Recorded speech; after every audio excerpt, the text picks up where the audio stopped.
Entrevista cara a cara. Verdade, opinião, ponto de vista, debate, palavra, ideias. Avesso. Boa noite, senhora. Boa noite, senhor. Terça-feira, TV Guará, Avesso. Hoje, antes de começar a entrevista, eu queria parabenizar o entrevistado pelo pai que teve, pelo pai que tem. Meu amigo pessoal, colega de pelada, o homem íntegro, correto.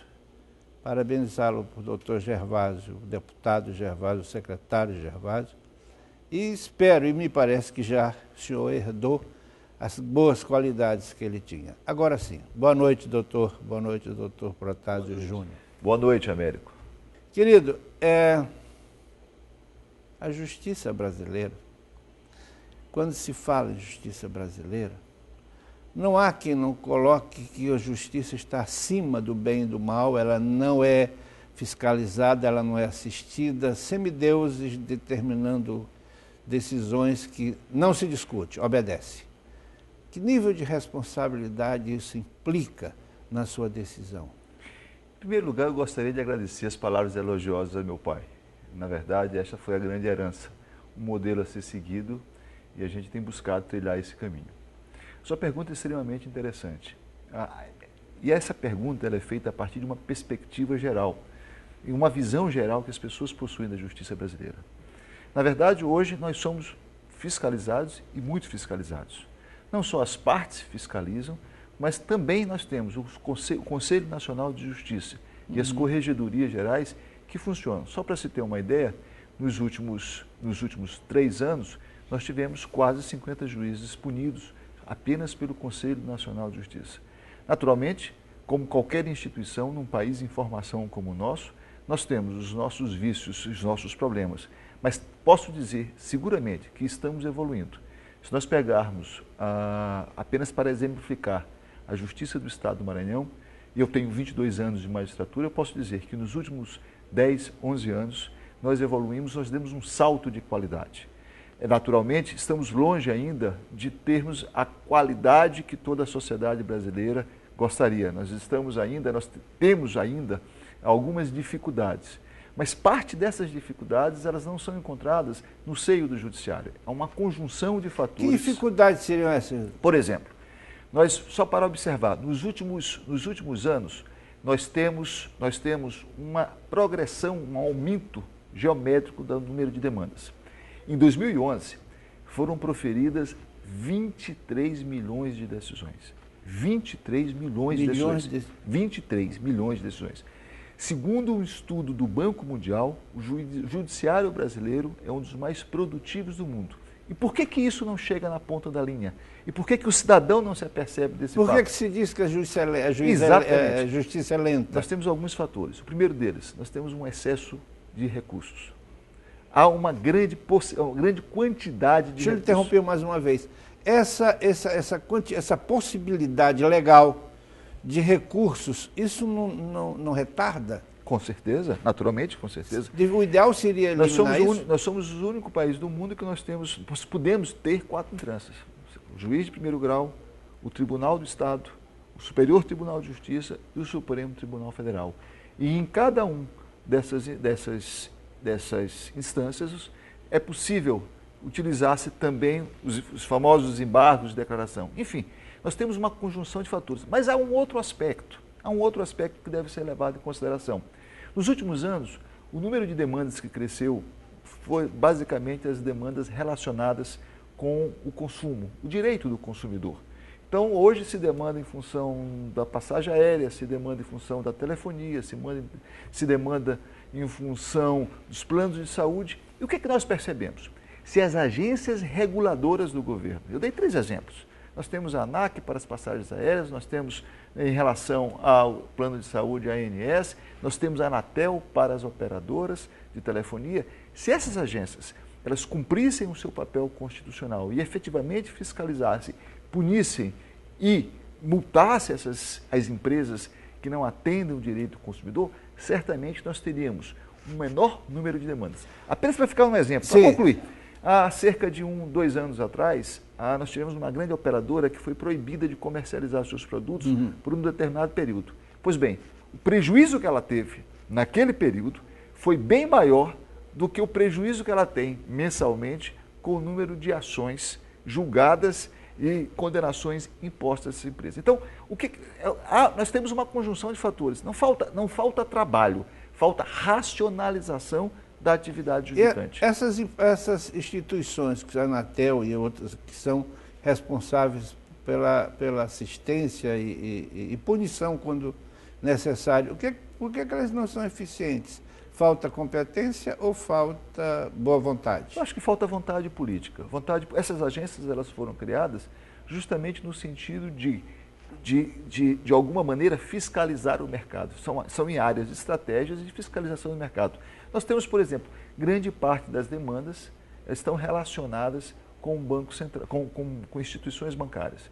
Ou seja, uma atuação mais efetiva do Banco Central certamente coibiria determinados abusos. Como não há essa atuação administrativa, essa atuação de fiscalização dos marcos de fiscalização, o que acontece? Esses recursos, esses conflitos acabam desaguando no judiciário. E aí eu gosto sempre de utilizar o exemplo da caixa d'água. Se nós temos uma quantidade de água entrando e uma quantidade menor de água saindo, ela vai chegar a um determinado momento que ela vai extrapolar o seu nível e vai vazar. O que nós temos hoje no Poder Judiciário, eu falo isto como um todo, é exatamente esse quadro, né? 23 milhões de ação, e esses dados, 22 milhões de processos julgados, esses dados não são dados, né, empíricos, são dados levantados pelo Conselho Nacional de Justiça. Ou seja, significa dizer que são dados que estão sendo utilizados para o planejamento judiciário. Nós temos, só para ter uma ideia, nós temos municípios no estado do Maranhão que nós temos uma média de 1.000 ações de telefonia, né? Tivemos períodos em que foram ajuizadas 1.000 ações de telefonias por mês. Mas, doutor, isso não seria... e as pequenas causas, como entra aqueles juizados? Como entra nisso? Os juizados especiais, né, foram concebidos justamente para isso. Para dar uma aliviada nisso. Eles também estão abarrotados, porque eles recebem prioritariamente as ações relacionadas com o direito do consumidor. Então, naturalmente, hoje, o cidadão mais consciente, o cidadão mais ciente daquilo que pode alcançar, e como a justiça está mais acessível, esse é um dado. Por que as pessoas ajuizam mais hoje? Porque a justiça está mais acessível. Eu ingressei na magistratura em 1991 e, de alguma forma, 3 anos depois da atual Constituição, e de alguma forma acompanhei essa evolução. Então, o número de ações que eu recebia no começo da carreira nem se compara com o número de ações que eu recebia, por exemplo, na 6ª Vara Civil, da qual eu sou titular. Então, isso significa dizer o quê? Significa dizer que nós precisamos racionalizar o nosso sistema. Nós precisamos encontrar meios alternativos de resolução dos conflitos. Nós precisamos diminuir o número de recursos. Nós precisamos fazer com que as agências fiscalizadoras funcionem mais e melhor. E nós precisamos também que haja uma consciência coletiva. Um país se constrói com a participação de todos, não apenas dos setores, né, determinados setores. Nós estávamos conversando sobre recursos que retardam o acontecimento da justiça. Agora mesmo do Supremo, recursos em função do mensalão. Como é que o senhor olha, como cidadão e como homem da lei? Como magistrado, os ministros não podem se negar a julgar os recursos que foram postos. Na verdade, está previsto em lei. Existe efetivamente em algumas situações, eu não digo especificamente em relação ao mensalão, porque não conheço os processos o processo individualmente, mas existem algumas situações que há necessidade dos recursos. Os recursos em si não são um mal, muito pelo contrário. O excesso deles é que representa o mal. Agora, como cidadão, e aí eu não posso descolar do conhecimento jurídico, como cidadão eu fico de alguma maneira preocupado com uma cobrança excessiva em relação aos ministros. Os ministros devem julgar de acordo com o que se encontra nos autos, e não de acordo com a pressão popular ou de acordo com os interesses de A, B ou C, interesses partidários de A, B ou C. E, efetivamente, o que se observa é que nós temos um colegiado extremamente preparado e cada um dos 11 ministros tem não só o dever, mas o direito de examinar detalhadamente cada situação e, eventualmente, se for o caso, de divergir, de adotar a sua posição de acordo com a jurisprudência, de acordo com a doutrina e de acordo com o seu convencimento pessoal. Doutor, o Brasil agora, para pegar o jargão que está na imprensa e está na boca do povo, o Brasil acordou. As cobranças elas estão sendo feitas, às vezes até de uma forma exagerada, atabalhoada e agressiva, às vezes. O rumo disso aí é aumentar cada vez mais essa cobrança. No instante que cobra e o executivo, o legislativo cede, isso vai acabar para todos os poderes. Isso vai chegar na justiça, você não acha? Eu acho que já chegou, né? Nós hoje somos cobrados. Eu acho que de uma maneira, evidentemente, que não da forma como tem sido feita em relação ao executivo e ao legislativo, mas hoje nós somos cobrados. Quantas vezes nós não temos manifestação à frente do Tribunal de Justiça cobrando que um determinado processo A, B ou C seja julgado? Eu acho que isso de todo não é ruim. Numa democracia, todos os poderes devem ser cobrados, deve haver transparência, né? Não vejo isso como ruim. Agora, é preciso que se tenha consciência do seguinte, de que uma decisão judicial, seja ela qual for, de um juiz de primeira instância ou do Supremo Tribunal Federal, ela deve ter parâmetros técnicos, ela deve atentar para o fato concreto, mas a aplicação da lei e da jurisprudência, da doutrina, é aquele fato concreto. Se nós começarmos a proferir decisões de acordo com o sentimento popular, certamente poderemos cometer injustiças. É muito importante observar o seguinte, que o judiciário, ele funciona como um freio, como um contrapeso, não só aos demais poderes, como à opinião em geral.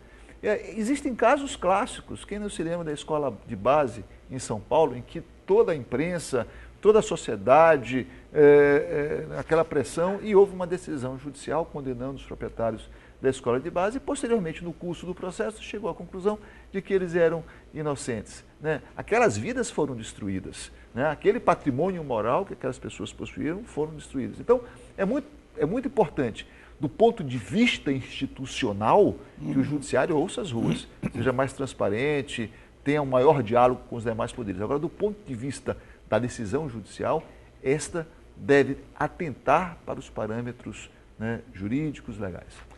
Doutor, aí nos últimos dias, a bola da vez, o grande comentário foi feito em relação a uma declaração do Fernandinho Beiramar. Fernando Beiramar disse que estava com vontade de se transferir para São Luís, que ele tinha ligações do judiciário. O que você achou disso? Responde no próximo bloco. Ok.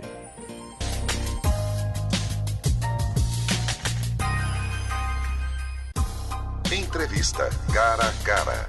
Verdade, opinião, ponto de vista, debate, palavra, ideias. Avesso. Boa noite, senhora. Boa noite, senhor. Terça-feira, TV Guará, Avesso. Hoje, antes de começar a entrevista, eu queria parabenizar o entrevistado pelo pai que teve, pelo pai que tem. Meu amigo pessoal, colega de pelada, o homem íntegro, correto. Parabenizá-lo por doutor Gervásio, o deputado Gervásio, o secretário Gervásio, e espero, e me parece que já o senhor herdou as boas qualidades que ele tinha. Agora sim, boa noite, doutor. Boa noite, doutor Protásio Júnior. Boa noite, Américo. Querido,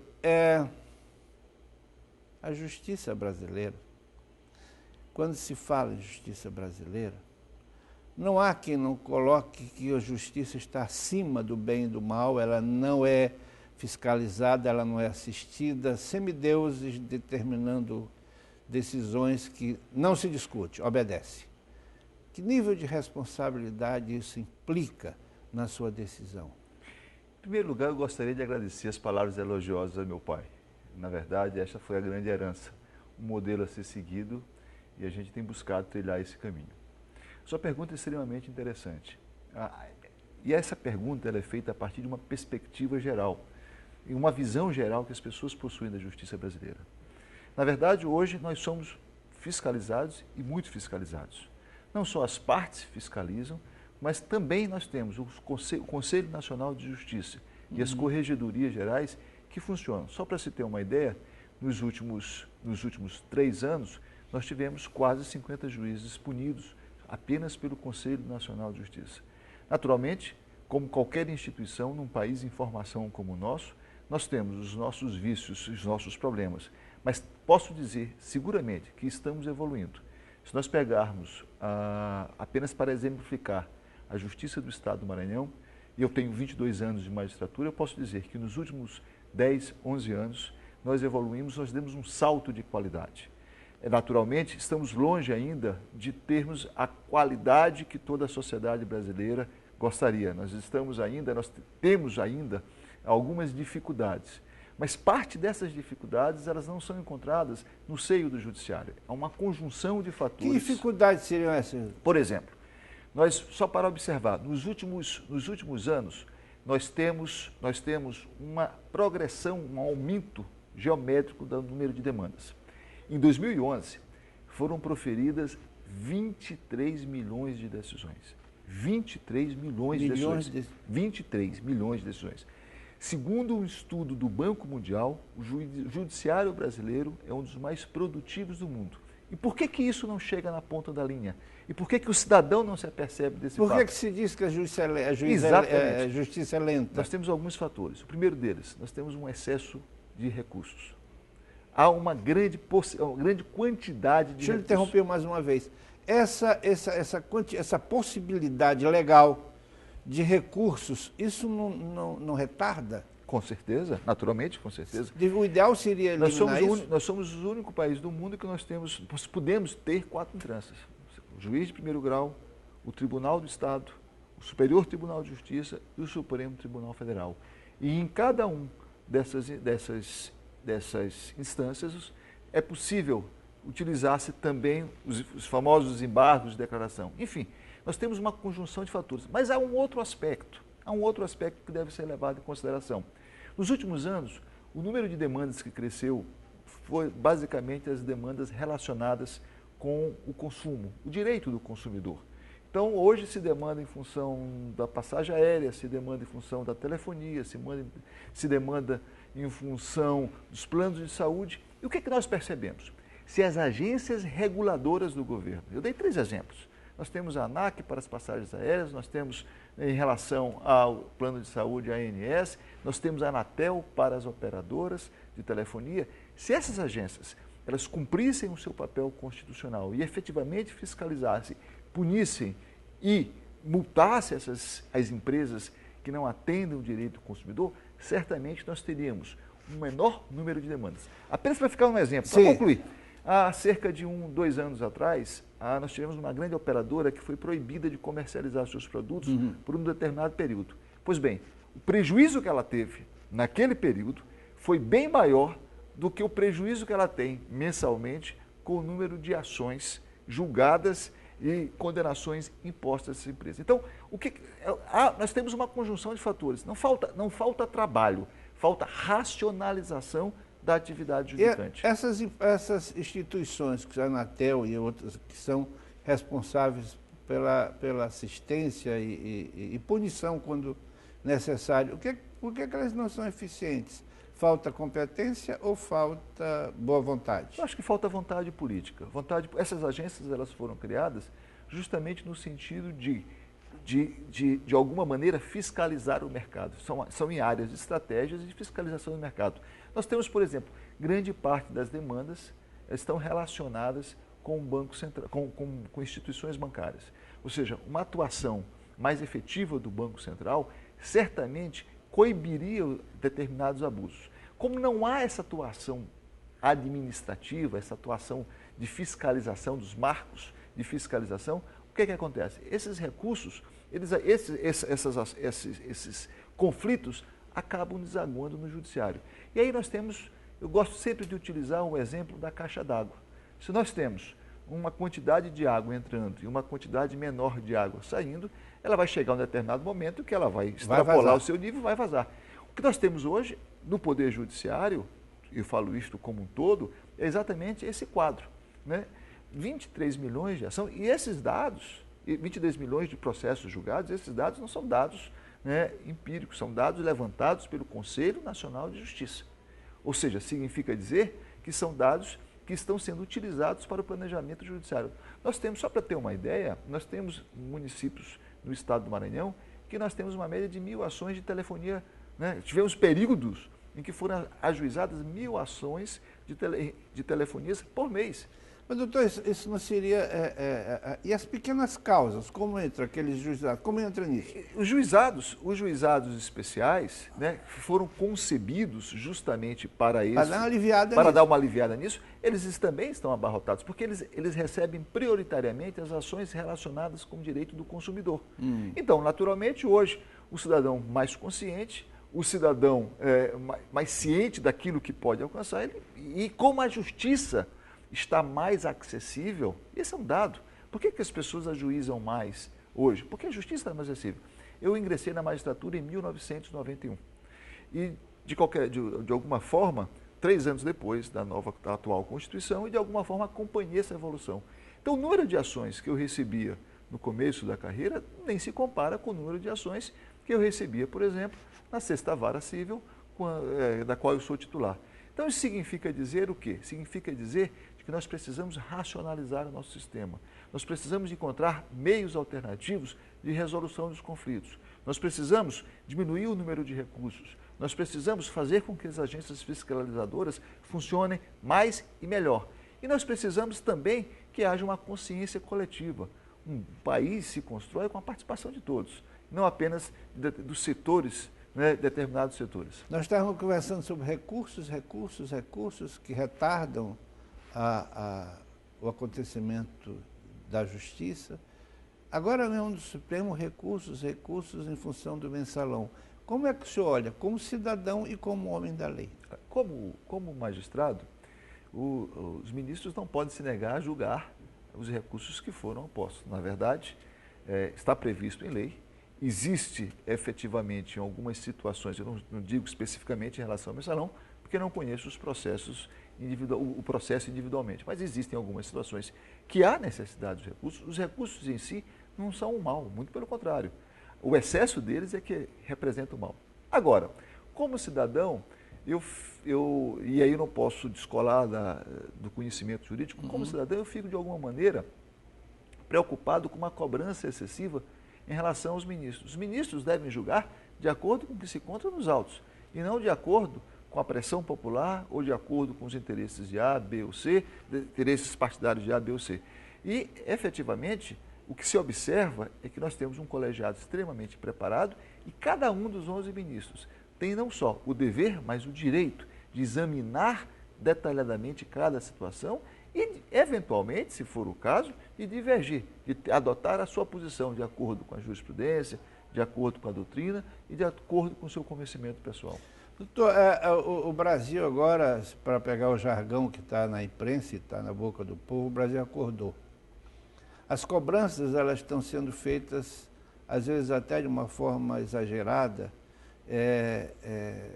atabalhoada e agressiva, às vezes. O rumo disso aí é aumentar cada vez mais essa cobrança. No instante que cobra e o executivo, o legislativo cede, isso vai acabar para todos os poderes. Isso vai chegar na justiça, você não acha? Eu acho que já chegou, né? Nós hoje somos cobrados. Eu acho que de uma maneira, evidentemente, que não da forma como tem sido feita em relação ao executivo e ao legislativo, mas hoje nós somos cobrados. Quantas vezes nós não temos manifestação à frente do Tribunal de Justiça cobrando que o determinado processo A, B ou C seja julgado. Eu acho que isso de todo não é ruim. Mas numa democracia, todos os poderes devem ser cobrados, deve haver transparência, né? Não vejo isso como ruim. Agora, é preciso que se tenha consciência do seguinte, de que uma decisão judicial, seja ela qual for, de um juiz de primeira instância ou do Supremo Tribunal Federal, ela deve ter parâmetros técnicos, ela deve atentar para o fato concreto, mas a aplicação da lei, da jurisprudência, da doutrina é aquele fato concreto. Se nós começarmos a proferir decisões de acordo com o sentimento popular, certamente poderemos cometer injustiças. É muito importante observar o seguinte, que o judiciário, ele funciona como um freio, como um contrapeso, não só aos demais poderes, como à opinião em geral. Existem casos clássicos, quem não se lembra da escola de base em São Paulo, em que toda a imprensa, toda a sociedade aquela pressão, e houve uma decisão judicial condenando os proprietários da escola de base e, posteriormente, no curso do processo, chegou à conclusão de que eles eram inocentes. Né? Aquelas vidas foram destruídas, né? Aquele patrimônio moral que aquelas pessoas possuíram foram destruídos. Então, é muito importante, do ponto de vista institucional, que o judiciário ouça as ruas, seja mais transparente, tenha um maior diálogo com os demais poderes. Agora, do ponto de vista da decisão judicial, esta deve atentar para os parâmetros, né, jurídicos, legais. Doutor, aí nos últimos dias, a bola da vez, o grande comentário foi feito em relação a uma declaração do Fernandinho Beiramar. Fernando Beiramar disse que estava com vontade de se transferir para São Luís, que ele tinha ligações do judiciário. O que você achou disso? Responde no próximo bloco. Ok.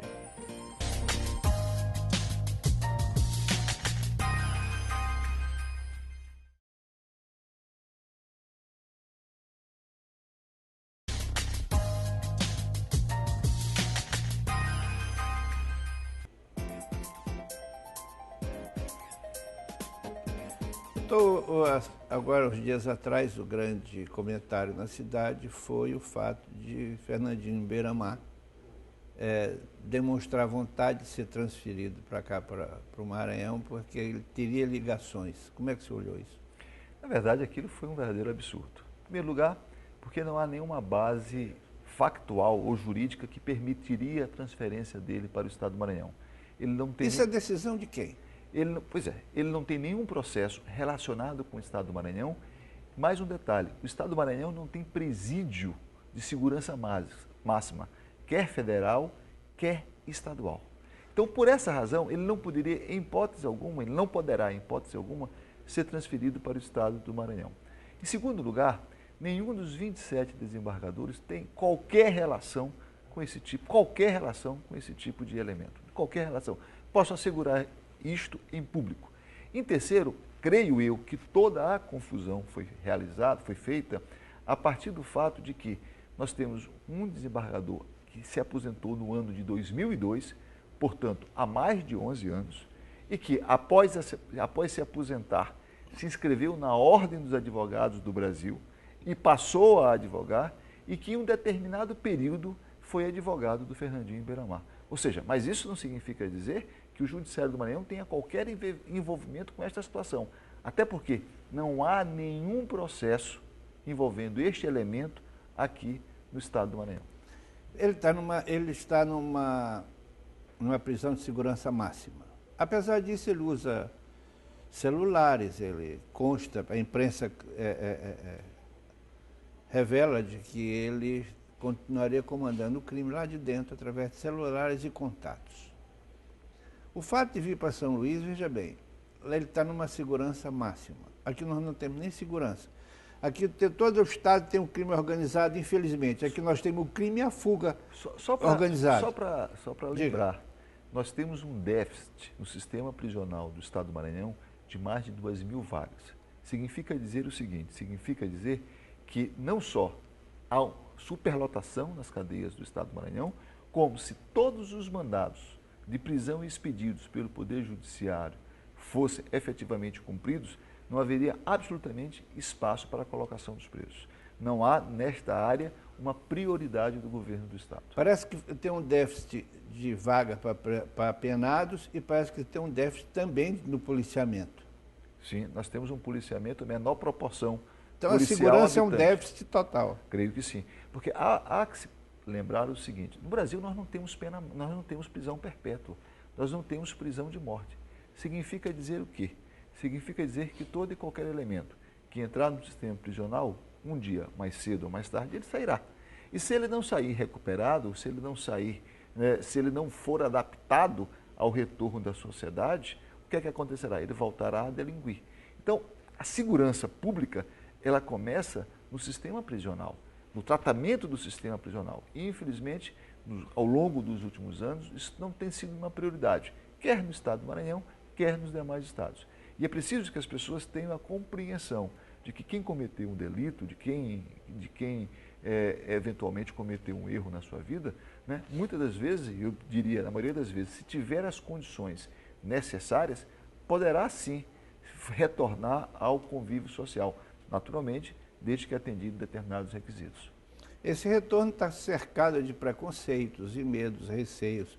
O senhor acha que nós temos secretário de segurança, nós temos secretário de administração penitenciária, 2 secretários.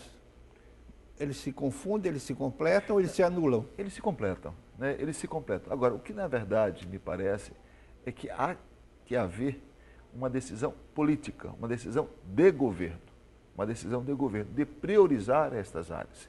Então nós temos, em relação à Polícia Militar do Estado, se eu não estou enganado, e naturalmente eu não sou um expert na área, mas nós temos um efetivo que gira ao efetivo que nós tínhamos no início da década de 90.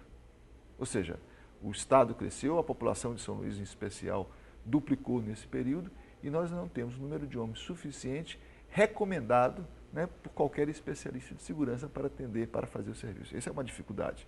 A segunda dificuldade, durante muitos anos, nós passamos sem qualquer tipo de investimento na área do sistema penitenciário, na área penitenciária. E esses investimentos são investimentos que demandam algum tempo. Só para você ter uma ideia, há recursos federais para a construção de um presídio no município de Pinheiro. Esses recursos já vieram 2 vezes e por 2 vezes retornaram ao governo federal por falta de implementação do projeto. Então, nós temos que ter uma percepção de que a segurança ela é um conjunto de ações integradas. Ela não depende apenas do policiamento ostensivo, ela não depende apenas, né, da polícia investigativa, ela não depende apenas do Ministério Público, ela não depende apenas do Judiciário, mas ela depende de uma conjunção de fatores, inclusive o sistema penitenciário. Então, o senhor acha que a nossa legislação é indulgente demais? Eu creio que nós poderíamos fazer alguns ajustes, sim. Existem algumas situações em que me parece que o apenado deveria permanecer mais tempo. Agora, é muito importante ter a seguinte compreensão: mais tempo em um presídio em que haja condições de ressocializá-lo. Porque hoje, nessas masmorras humanas que nós temos, né, chamadas de penitenciária, na verdade não há nenhuma condição efetiva de ressocialização. O sujeito, muitas das vezes, ele faz lá uma especialização, até o mesmo mestrado na arte de praticar crime. Então é preciso, sim, é preciso haver ajustes na legislação, mas há necessidade, sobretudo, de haver também investimentos na área penitenciária. O senhor é a favor da diminuição da idade para a responsabilidade, de 18 para 16? Veja, eu acho que essa questão ela não é a principal. Vamos admitir... Qual é a principal? A principal é se ter estabelecimentos adequados para a ressocialização, inclusive dos menores. Imaginemos o seguinte: nós colocarmos hoje um garoto de 17 anos numa penitenciária superlotada, né, com vários elementos perigosos. Nós vamos ter lá o quê? Nós vamos ter lá um aprendiz, né, que, inclusive pela sua condição psicossocial, ele estará mais sujeito à dominação dos mais velhos. Então nós teremos um aprendiz que sairá de lá letrado na arte do crime. Então não basta, essa questão relacionada diminui ou não diminui, até se pode diminuir, desde que a diminuição ela venha acompanhado com um processo que permita a ressocialização daquele garoto. Porque vamos imaginar o seguinte, vamos imaginar que haja a diminuição da pena, que um garoto de 16 anos seja condenado a 30 anos de prisão. Tudo bem, ele sai de lá aos 46 anos, porque 30 anos é o tempo máximo que ele pode passar numa prisão. Com 46 anos, eu tenho 48, ele sai de lá com 46 anos. Com 46 anos, ele tem muito tempo para praticar tudo aquilo que ele aprendeu na prisão, ou que ele aprenderá na prisão, se nós não tivermos uma preocupação com o sistema penitenciário. Então, eu acho que essa discussão ela é feita na base do emocional e não do racional. O mais importante é tratar o sistema penitenciário no sentido de permitir que ele cumpra a sua função principal, que é a ressocialização. Doutor, qual é a diferença que o senhor faz entre lei e justiça? Olha, nem sempre a lei é algo mais justo. Existe um filme chamado Julgamento de Nuremberg, talvez o senhor conheça, em que ocorre justamente o julgamento dos juízes nazistas. Os juízes nazistas são julgados em razão da aplicação Isso. das leis do Estado nazista. E nessas circunstâncias, nós temos que ter a compreensão de que, para o magistrado, aplicar a justiça nem sempre é aplicar a lei de forma integral. E às vezes isso é mal compreendido. É mal compreendido pela imprensa, é mal compreendido pela opinião pública. Por isso que eu estou querendo compreender. É mal compreendido, porque, na verdade, quando você tenta fazer justiça, não significa você aplicar literalmente a lei, mas aplicar a lei ao caso concreto. Meio salomônico? Não diria salomônico, mas buscando o bem comum, buscando a melhor solução para aquele conflito. É muito comum, às vezes, as pessoas elas compreendem o magistrado como algo automático. A lei, o fato, a decisão. Só que ele esquece que entre a lei e o fato existe um cidadão, existe alguém. E esse alguém... O ser humano. É o ser humano. Se nós, julgar é algo interessante. Se nós pedirmos a você, Américo, me descreva este ambiente, você vai descrever este ambiente de uma forma. E se alguém me pedir para que eu descreva este ambiente, eu vou descrever este ambiente de uma outra forma. Por quê? Porque certamente você notará detalhes que eu não notarei. Né? E nesse aspecto é que nós temos que compreender a função de julgar. Julgar não é uma tarefa fácil. A gente, inclusive, nós inclusive, a Associação dos Magistrados do Maranhão, ela está lançando, a partir do dia 26, um vídeo. Esse vídeo, ele tenta mostrar um pouco, né, do que está por trás do juiz, um pouco da vida do juiz. Qual é a grande dificuldade do homem quando se torna juiz? A grande dificuldade do homem quando se torna juiz é saber de que as suas decisões, elas são decisões que podem estar equivocadas. Meu grande sofrimento nos meus 2 primeiros anos de magistratura, por exemplo, foi o temor que eu tinha em errar. Continuo tendo muito medo de cometer erros, mas compreendi de que errar faz parte do ser humano. Então, a gente sempre, diuturnamente, comete erros. Mas a nossa preocupação em cometer erros, ela talvez seja maior do que a preocupação daquele que não tem a tarefa de julgar o seu cidadão. Doutor, quando um juiz penaliza um arrimo de família, ele degrada esse e a família vai junto. O governo aí agora tem uma bolsa bandido, que eu acho que é a forma mais doida de arranjar um emprego, é matar alguém porque a família fica protegida. Qual é a sua visão disso? Primeiro, há um equívoco, não se chama de bolsa bandido. Não, eu estou chamando de bolsa bandido. Sim, mas há um equívoco. Na verdade, o que há? Há um que se chama auxílio reclusão. Mas não é qualquer pessoa que tem direito ao auxílio reclusão. É o contribuinte da Previdência Social. O contribuinte da Previdência Social que contribuiu durante longos anos, ele tem, na hipótese de ser condenado, ele faz jus a um auxílio reclusão, que é um valor proporcional ao que ele ganhava da sua contribuição. Com um detalhe, isso não é novo, isso tem para mais de 30 anos, né, no sistema previdenciário. Mas agora está tendo realce maior, e não sei se na verdade não. Na verdade, né, isso é algo que já existe há muitos anos. Isso não é algo do governo federal atual, né, nem do anterior. Isso é algo que advém da própria estruturação da Previdência Social.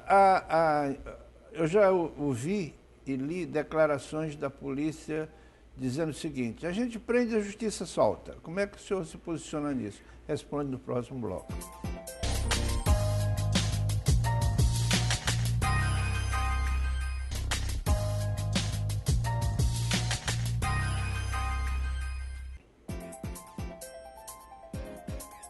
Doutor, eu já ouvi e li na imprensa e na rádio, TV, lamentações da polícia dizendo: não adianta, a gente prende, a justiça solta. Como é que o senhor se posiciona nisso?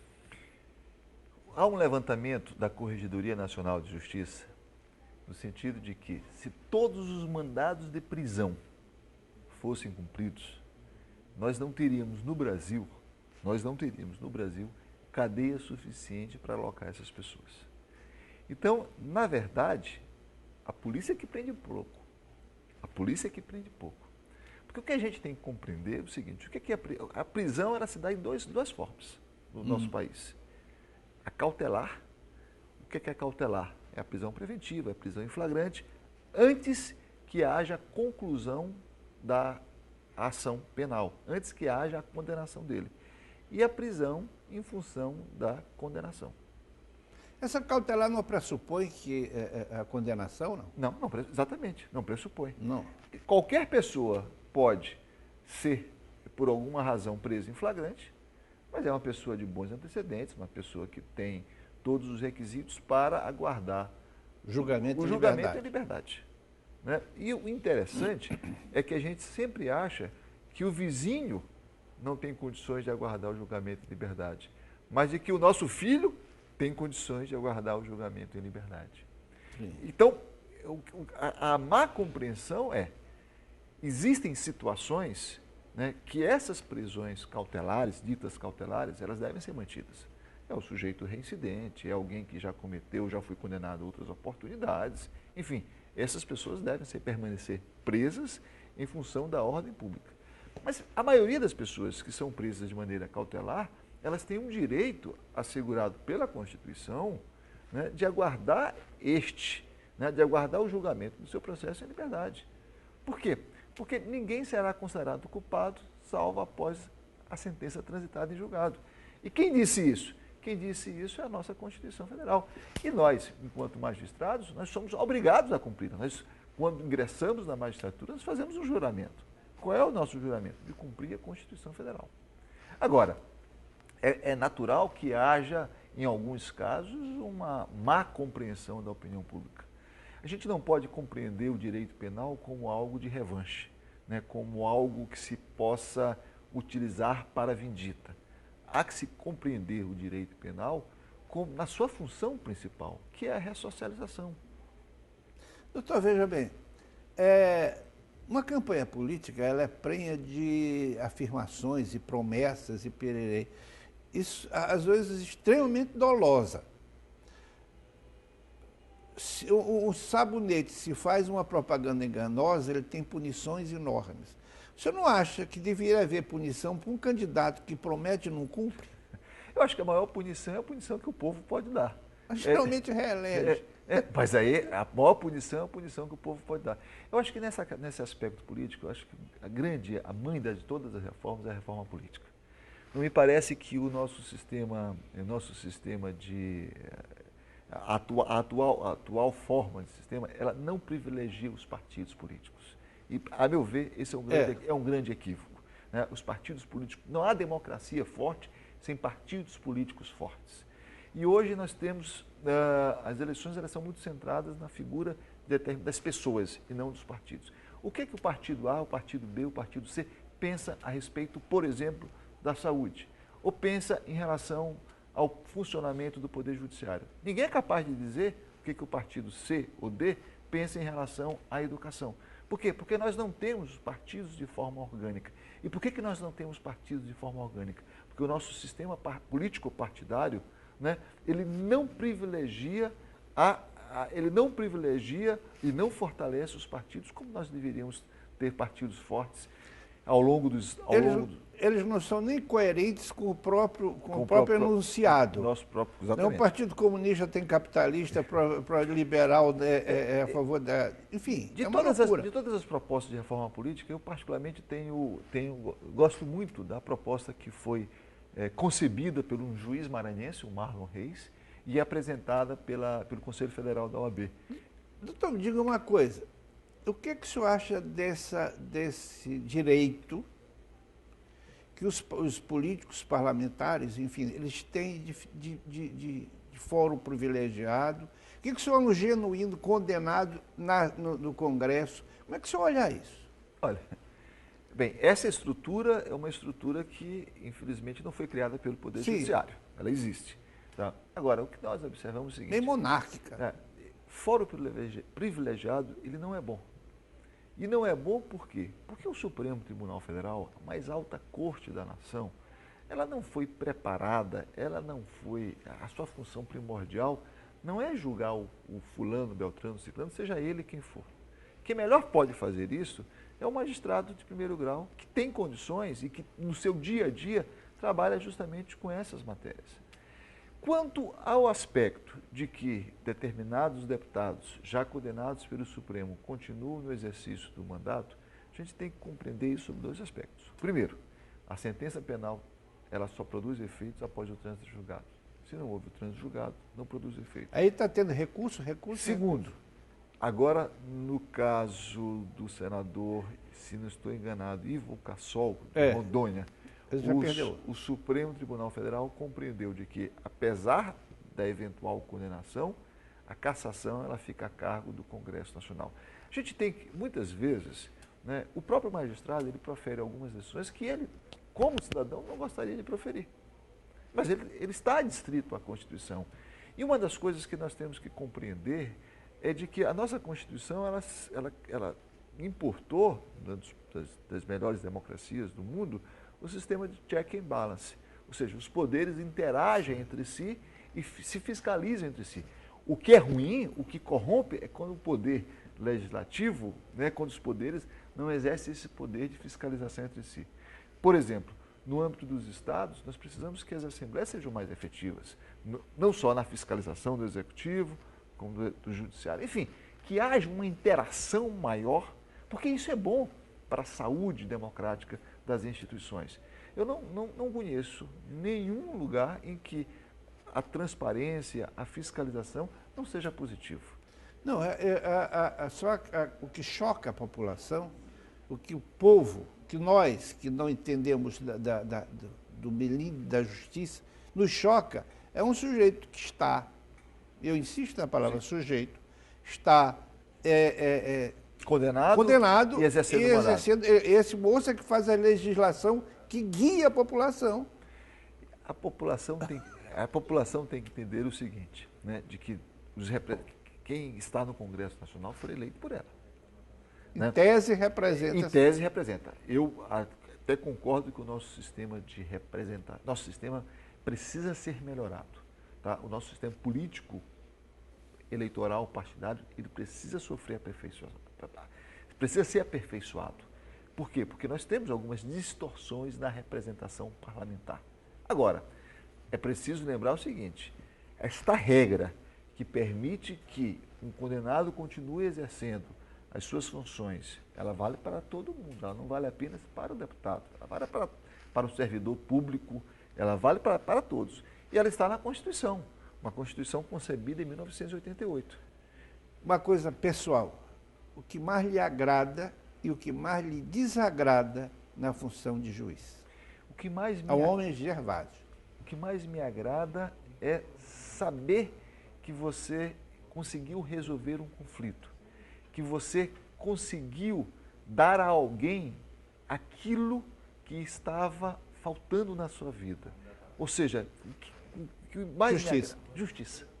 E o que mais me desagrada é o fato de que, em muitos casos, não haver o reconhecimento do trabalho, né, do árduo trabalho que está por trás de uma decisão. O que mais me desagrada é achar ou algum tipo de comentário de que aquela decisão teve outros fundamentos que não apenas os fundamentos fáticos e jurídicos que conduziu aquela causa. A população, de modo geral, acha que o juiz é um privilegiado. Trabalha sem horário, que não assina ponto, que não tem ninguém que tome conta, enfim. Como é que o senhor se porta diante dessa acusação, entre aspas? Eu gostaria que essa pergunta fosse respondida pelos meus filhos e pela minha mulher, né? Porque sempre a grande reclamação foi justamente o excesso de trabalho, né? Eu vejo o seguinte, olha, em todas as profissões há bons e maus profissionais. Claro. Na imprensa, na igreja, em todos os lugares. Isso. Né? Você tem bons e maus profissionais. Você consegue medir uma instituição se ela é boa ou ruim pela quantidade de profissionais bons que aquela instituição possui. Eu posso assegurar, posso garantir, a maioria absoluta dos magistrados no estado do Maranhão, eu diria do Brasil, são excelentes profissionais, profissionais preparados, profissionais dedicados, profissionais interessados em prestar um serviço de qualidade à sociedade. E esses profissionais, eu posso assegurar, eles não têm uma vida fácil. Porque decidir não se trata de uma tarefa fácil. Você precisa conhecer os fatos. Você precisa estudar o processo. Você precisa redigir uma sentença. E isto leva tempo. Isto demanda conhecimento. Então, muitas das vezes, o trabalho do magistrado, ele é realizado à noite. porque são as pessoas que têm maior facilidade de redigir à noite. Você é jornalista e sabe disso.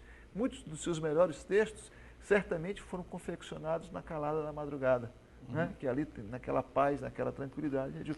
Muitas das sentenças foram confeccionadas, não nos gabinetes, mas na calada à noite, né? Ao amanhecer, aos finais de semana. Então, o trabalho do juiz, né? Ele não se encerra quando ele fecha a porta do seu gabinete. Ali ele realiza as audiências, ali ele faz o atendimento das partes, mas a confecção das sentenças, dos despachos mais complexos, muitas dessas sentenças de despachos mais complexos são realizados em período fora do expediente, até porque você precisa de uma maior concentração para proferir as decisões. Então, é muito interessante e por essa razão é que a gente está fazendo esse vídeo. É um vídeo que se chama Antes de julgar, tem que conhecer, é preciso conhecer. Antes de julgar, é preciso conhecer. Ou seja, antes da população julgar o juiz, é preciso conhecer a vida do juiz. E esse vídeo, ele tem o objetivo de mostrar a vida do juiz por trás, né? Atrás da toga. Para mostrar que o juiz tem uma vida também. Tem família, tem atividades, né? Tem atividades sociais, tem atividades esportivas, para mostrar que ele é um cidadão comum, apenas com esse encargo de julgar os seus semelhantes. Barbosa, presidente da República, o que você achou? Quem perde? A Justiça? E quem ganha? O Legislativo, o Executivo ganharia? Eu diria que a presidência da República deve ser sempre exercida por alguém que não tenha, que tenha pendores democráticos, alguém que tenha uma inclinação democrática. Eu não vejo com bons olhos que a presidência possa ser exercida por alguém que não seja aberto ao debate, que não aceite críticas. O homem público, isso vale para todos os poderes, executivo, legislativo e judiciário. O homem público, ele deve estar sempre com as portas abertas às críticas. Até porque num ambiente onde não há crítica, todo e qualquer elogio soa falso. Exato.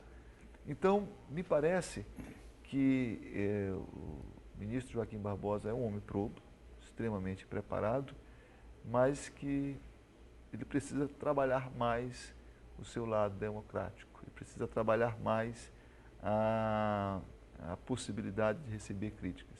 E enquanto ele não trabalhar isso, ele não estaria preparado. Nosso tempo está esgotado, mas eu quero fazer uma pergunta a mais. O fato do juiz ter uma decisão de que cabe poucos recursos não faz um pouquinho totalitário? Há sempre o risco. Mas eu diria que hoje não há mais espaço em nosso país para esse tipo de postura. Todo e qualquer homem público deve ser aberto, né, às críticas e deve, sobretudo, ter em mente de que a atividade dele não é nunca para se servir, mas para servir à sociedade que paga os seus salários. Doutor Gervásio, foi um prazer enorme tê-lo aqui. O prazer foi meu. O programa está inteiramente à sua disposição. Todas as vezes que achar conveniente e necessário, pode usar o nosso programa. As câmeras são suas e despeça da cidade. Eu que agradeço pelo espaço e pela oportunidade de realizar esse rico debate. Muitas das vezes a gente tem a impressão de que o magistrado é um ser fechado e que existem temas que são tabus. Acho que para qualquer homem público, eu disse isso, nenhum tema público deve ser tabu. Então estarei sempre à disposição da TV Guará. Obrigado. Boa noite, senhora. Boa noite, senhor. Até outra oportunidade. Entrevista cara a cara.